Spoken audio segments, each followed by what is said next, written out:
Hello guys, welcome to another video of stock market funds Biomedica laboratories limited. Guys IPO का आज day 3 का subscription open हो रहा है। जानेंगे लाइव सब्सक्रिप्शन जीएमपी कितना चल रहा है, लिस्टिंग कितना मिलेगा, परफॉर्मेंस कैसा रहा, अप्लाई करिए या फिर नहीं, लास्ट डे है तो फाइनल डिसीजन क्या ले, इन सभी पॉइंट्स को डिस्कस करेंगे। और ये कोई रिकमेंडेशन वीडियो नहीं है, इसलिए जो भी फाइनल डिसीजन होगा अपने रिस्क पर लीजिएगा। चलिए फ्रेंड्स वीडियो स्टार्ट करते हैं। तो गाइस आईपीओ 21 को ओपन हुआ था, 25 में क्लोज किया जा रहा है आज के दिन। और लिस्टिंग डेट जो रखा गया 29 मई का, 10 रुपीज का face value, 132 to 139 rupees per share की प्राइस बैंड, 1000 शेयर्स की lot size, fresh capital OFS का कॉम्बिनेशन है, बुक बिल्ड आईपीओ 52 करोड़ का इशू साइज, 37.7 लाख शेयर्स का इशू किया गया है।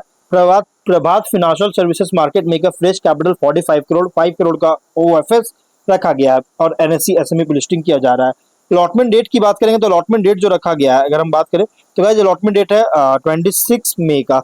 27 को रिफंड रिलीज किया जाएगा, शेयर्स डिमैट अकाउंट में क्रेडिट होगा। ऑफर दिया गया है गाइस, कंपनी क्यूआईबी ऑफर दिया गया ओनली 1% का।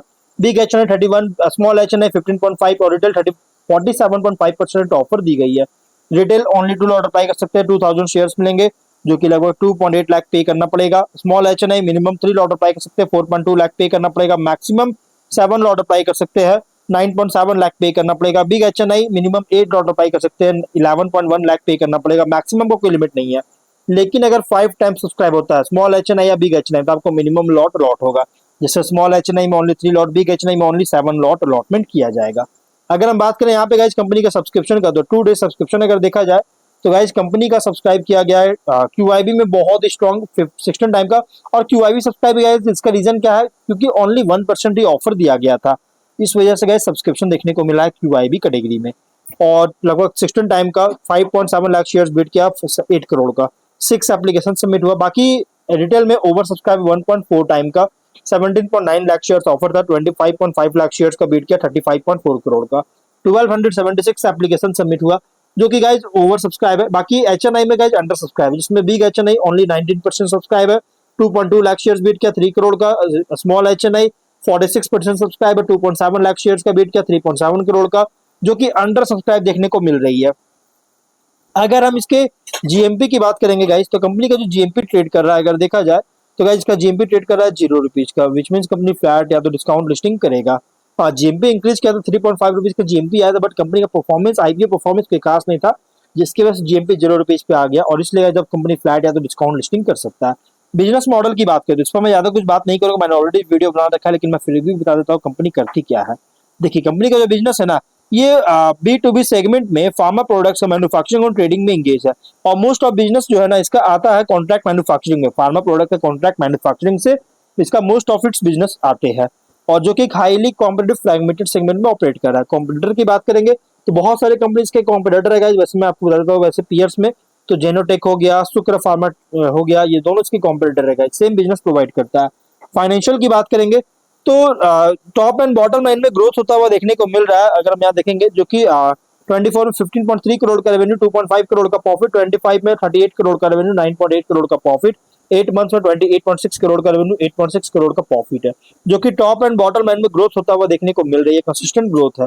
ऑब्जेक्टिव क्या है, तो लोन रिपेमेंट करना चाहता है और एग्जिस्टिंग प्रेमिसेस जो है यहाँ पे एक नया मैन्युफैक्चरिंग फैसिलिटी का सेटअप करना चाहता है। इसके द्वारा एग्जिस्टिंग प्रोडक्शन कैपेबिलिटी को इनहेंस करना चाहती है, जनरल कॉर्पोरेट पर्पस के लिए फंडिंग चाहती है, इसके लाइक को लेकर आया है।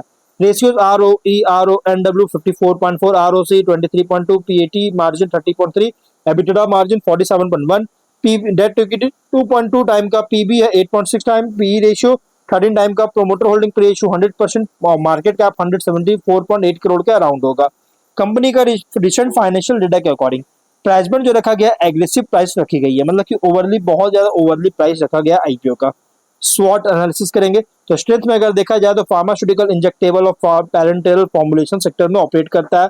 लिक्विड और ड्राई पाउडर इंजेक्टेबल फॉर्मुलेशन में मैन्युफैक्चर करता है, इसका जो कि ह्यूमन और वेटनरी हेल्थ केयर के लिए। और प्रोडक्ट पोर्टफोलियो में इंक्लूड है ethical drugs, generic medicine, OTC pharmaceutical products. Strong focus है स्टेराइल इंजेक्टेबल मैन्युफैक्चरिंग पर, जिससे फार्मा इंडस्ट्री में एंट्री बैरियर्स को क्रिएट करता है। फाइनेंशियल परफॉर्मेंस ग्रो कर रहा है स्ट्रॉन्ग इंप्रूवमेंट के साथ रेवेन्यू और प्रॉफिटेबिलिटी में, मैन्युफैक्चरिंग कैपेबिलिटीज और हेल्थ केयर डिमांड, जिससे लॉन्ग टर्म बिजनेस को सपोर्ट करता है। अगर हम बात करें वीकनेस का, तो बिजनेस डिपेंड करता है स्ट्रिक्ट फार्मास्यूटिकल रेगुलेटरी अप्रूवल्स और कॉम्प्लायंस स्टैंडर्ड्स पर। रिलेटिवली स्केल बहुत ही स्मॉलर है अगर लार्ज कंपेयर करें लार्ज फार्मास्यूटिकल मैन्युफैक्चरर से। हाई डिपेंडेंस है third party distribution institutional buyers पर। मैन्युफैक्चरिंग ऑपरेशंस में कंटिन्यूअस इन्वेस्टमेंट रिक्वायर हो सकता है, क्वालिटी सिस्टम्स और इंफ्रास्ट्रक्चर में कंटिन्यूअस इन्वेस्टमेंट रिक्वायर हो सकता है। वर्किंग कैपिटल इंटेंसिव हो सकता है गाइस, रीजन इन्वेंट्री और रिसीवेबल साइकिल्स के कारण। अपॉर्चुनिटीज की बात करेंगे तो डिमांड ग्रो कर रहा है, इंजेक्टेबल मेडिसिन और हेल्थ केयर प्रोडक्ट्स के लिए डिमांड ग्रो कर रही है डोमेस्टिक और एक्सपोर्ट मार्केट दोनों मार्केट में। प्लस रेगुलेटेड इंटरनेशनल मार्केट में एक्सपैंड कर रहा है, जिससे ग्रोथ पोटेंशियल को इंप्रूव कर सकता है। आउटसोर्सिंग ट्रेंड जो है इंक्रीज कर रहा है फार्मास्यूटिकल मैन्युफैक्चरिंग में, जिससे अपॉर्चुनिटीज सपोर्ट करती है।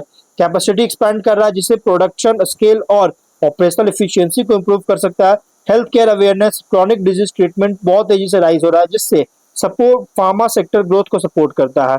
लेकिन थ्रेट की बात करेंगे तो कंपटीशन स्ट्रांग है large domestic multinational pharma companies के कंपैरिजन में, और बहुत स्ट्रांग कंपटीशन है इनसे। Health care regulations, quality standards में कोई अगर चेंज होता है तो ऑपरेशनल कॉस्ट को इंक्रीज कर सकता है। Raw material API supply disruption अगर होता है तो प्रोडक्शन को इम्पैक्ट कर सकता है। प्राइसिंग प्रेशर लगाया जा सकता है जेनरिक मेडिसिन में, जिससे प्रॉफिट मार्जिन को अफेक्ट कर सकता है। प्रोडक्ट रिकॉल, कॉम्प्लायंस इश्यूज के कारण ब्रांड रेपुटेशन, बिजनेस कंटिन्यूटी को इम्पैक्ट कर सकती है। पीयर कॉन्टेक्स्ट अगर करेंगे तो लार्ज फार्मास्यूटिकल कंपनी से कंपेयर करें तो ऑपरेट कर रहा है as a mid scale injectable formulation manufacturer. Other pharma formulation company से कंपेयर करें तो कंपनी compete करता है मैन्युफैक्चरिंग कैपेबिलिटी, प्रोडक्ट क्वालिटी और रेगुलेटरी कॉम्प्लायंस स्टैंडर्ड्स पर। इन्वेस्टर के लिए आईपीओ प्रेजेंट कर रहा है pharmaceutical manufacturing and injectables sector play, जहां ग्रोथ डिपेंड करता है health care demand, capacity expansion और रेगुलेटरी एग्जीक्यूशन पर। तो ओवरऑल अगर बात करें तो आईपीओ थोड़ा रिस्की आईपीओ है। आप इसमें अगर आपका कैश है, रिस्क सीकर है, अच्छी तरह से एनालाइज किए तो मीडियम टर्म के लिए कंसीडर कर सकते हैं, बट फाइनल डिसीजन अपने रिस्क को लीजिएगा। ये कोई रिकमेंडेशन वीडियो नहीं है। तो मिलते हैं नेक्स्ट वीडियो में, टिल देन बाय बाय।